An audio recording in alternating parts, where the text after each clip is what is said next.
Au sommaire de cette édition à Béché, dans le Ouaddaï, la colère est montée après le massacre d'une dizaine de personnes dans une embuscade tendue mercredi par des individus non identifiés. Jeudi, une manifestation a eu lieu pour protester contre une attaque attribuée aux présumés voleurs. Les détails à suivre. Et puis en sport, la Ligue départementale de football du Barcou lance le championnat féminin de football du département. L'événement est attendu pour raviver le cœur des amoureux du ballon rond. Les détails, c'est à suivre dans un instant.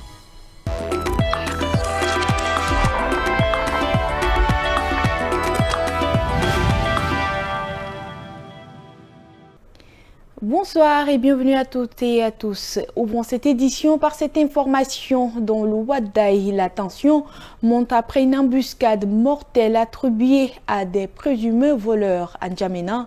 Des ressortissants des cantons Molou et Traoni se sont rassemblés pour exiger justice. Une dizaine de jeunes a été tués. Retour sur une mobilisation sous pression en sous-gestion Ngamkari. Au départ, c'est une marche pacifique qui était prévenue, mais faute d'autorisation, les ressortissants des cantons Moulou et Traoré dans le Ouaddaï se sont réunis dans cette école. Ils protestent contre une attaque attribuée à des présumés voleurs qui a coûté la vie à une dizaine de jeunes de leur localité. Selon la presse locale, le 10 juin, ces jeunes sont tombés dans une embuscade tendue par des voleurs qui leur ont dérobé des motos. Le bilan est lourd. Une dizaine de morts. Ce matin, en N'Djamena, les ressortissants réclament que la lumière soit faite sur ce drame. Ce que nous demandons ici,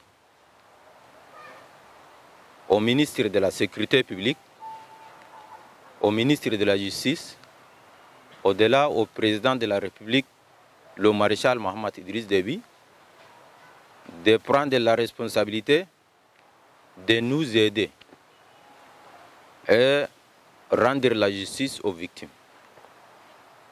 C'est ça notre souhait. Les auteurs présumés courent toujours.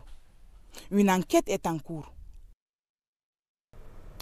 Adjarlamis, c'est à Massakori, dans la province du Adjarlamis, que s'est ouvert ce 10 juin un atelier zonal de relecture du projet du code pastoral adopté en 2015, mais jamais promulgué. Le projet parti pour se réadapter aux réalités actuelles. Le texte doit servir à mieux encadrer les relations entre éleveurs et agriculteurs. Perline Noudjumadi et Atarana Dongarti.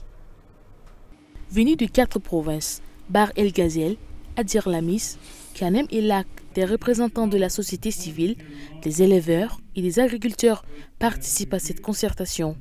L'enjeu, prévenir les conflits agro-pastoraux, assurer une gestion durable des ressources naturelles et sécuriser les déplacements des personnes et de leurs biens. Le projet de code pastoral, adopté en 2015 mais jamais promulgué, est aujourd'hui réexaminé à la lumière des réalités actuelles. Faut-il rappeler que le secteur de l'élevage occupe une place importante dans l'économie nationale. Il représente 18% du PIB national, contribue à la subsistance d'environ 40% de la population rurale et repose sur un important cheptel évalué à plus de 150 millions de têtes, toutes espèces confondues, dont 80% constituent le mode d'élevage mobile. C'est pourquoi les hautes autorités de la République, soucieux du développement socio-économique du pays, accordent une attention particulière au développement de l'élevage pastoral, gage d'une croissance économique forte et durable.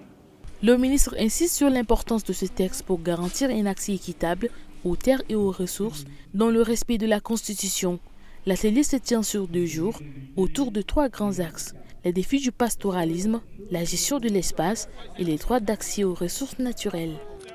Et puis à Mtiman, dans la province du Salamat, les autorités locales se sont réunies ce jeudi 12 juin. Objectif, prévenir les tensions entre éleveurs et agriculteurs à l'approche de la transhumance, mais aussi anticiper les risques d'inondation. Un mot d'ordre, agir en amont pour préserver la paix sociale. Reportage des Rassembleurs de Mlela.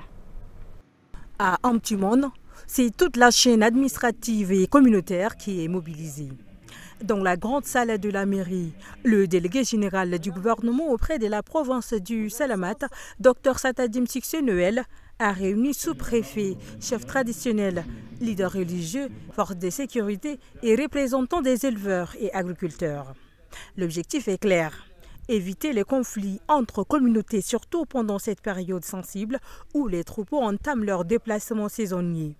Le respect des couloirs de transhumance, la sécurisation des aires de pâturage et d'abreuvement, mais aussi la sensibilisation sur le terrain sont les principales recommandations. Autre sujet d'inquiétude, les inondations. Chaque année, elles perturbent les activités rurales. Là encore, des mesures préventives sont envisagées. Le message du délégué est sans ambiguïté. Les communautés locaux de gestion des conflits doivent être réactivées et les autorités présentes sur le terrain. Une mobilisation jugée essentielle pour préserver l'équilibre rural, garantir la sécurité alimentaire et accompagner le développement de la province. Autre chose, elles sont jeunes, audacieuses et surtout déterminées. À Sarre, dans le sud du pays, 3 jeunes femmes ont décidé de prendre leur avenir en main dans un métier où on ne les attendait pas, la soudure. Rassembleur de Mleila. Casque vissé sur la tête, gants en cuir et lunettes noires. Mais ce qui frappe le plus chez ces 3 jeunes femmes, c'est leur détermination. Dans cet atelier de soudure des Sarres, Esther, Madimbaï et Dilmadi ont choisi de faire fondre les préjugés à coups d'étincelles. Je me suis posé la question, est-ce que je peux faire, les femmes peuvent faire la soudure? Et je suis allée dans un atelier et je les ai posé la question aux ceux qui font la soudure, les hommes. Je les ai posé la question et ils m'ont dit, les femmes peuvent faire la soudure. Que je me suis inscrite pour faire la soudure. Je veux devenir un formateur pour former les femmes ou bien les filles comme moi. Grâce au projet Jeunesse vers l'emploi durable, elles ont intégré une formation professionnelle. Un choix assumé, loin des sentiers battus et surtout loin des clichés. Le métier soudure, quand une femme fait, les gens disent que voilà, ça, est-ce que c'est le travail d'une femme?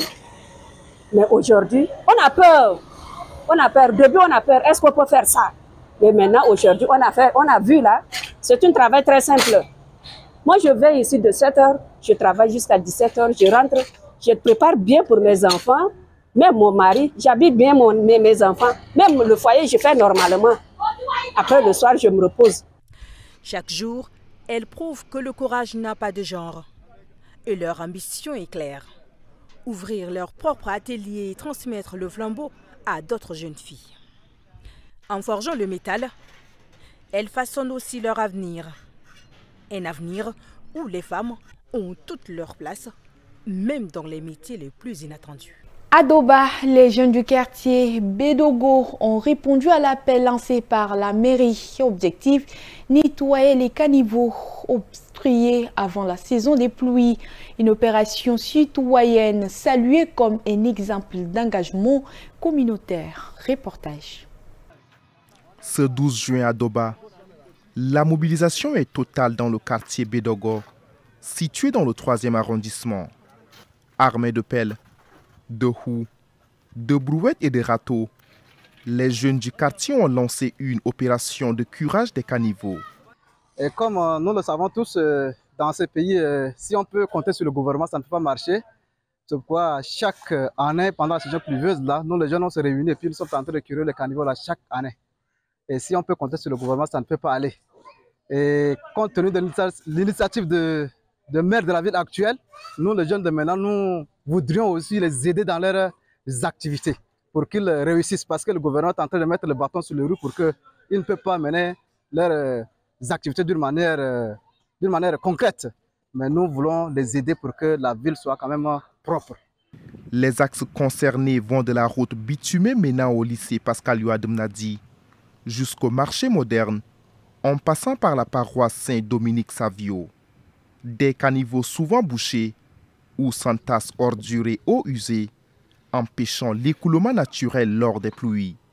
Cette action fait suite à l'appel lancé par le maire de Doba, qui encourage les habitants à une synergie d'action pour améliorer la salubrité urbaine.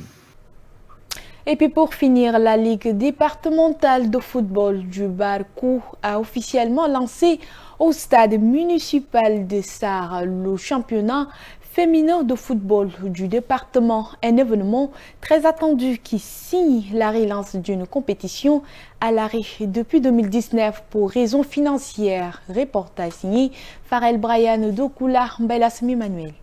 Elles sont 5 équipes engagées dans cette édition. L'école de Dieudonné, le centre de formation de football mix Krasata, l'école de football Nour Al-Shabab, Avenir du Barco et Espoir des filles. L'objectif, promouvoir le football féminin dans le Moyen-Chari. C'est avec une grande joie que nous assistons aujourd'hui à la reprise du championnat de football féminin dans notre département. Après une longue interruption, depuis 2019, je tiens à féliciter et encourager les promoteurs des équipes féminines pour leur persévérance et leurs engagements.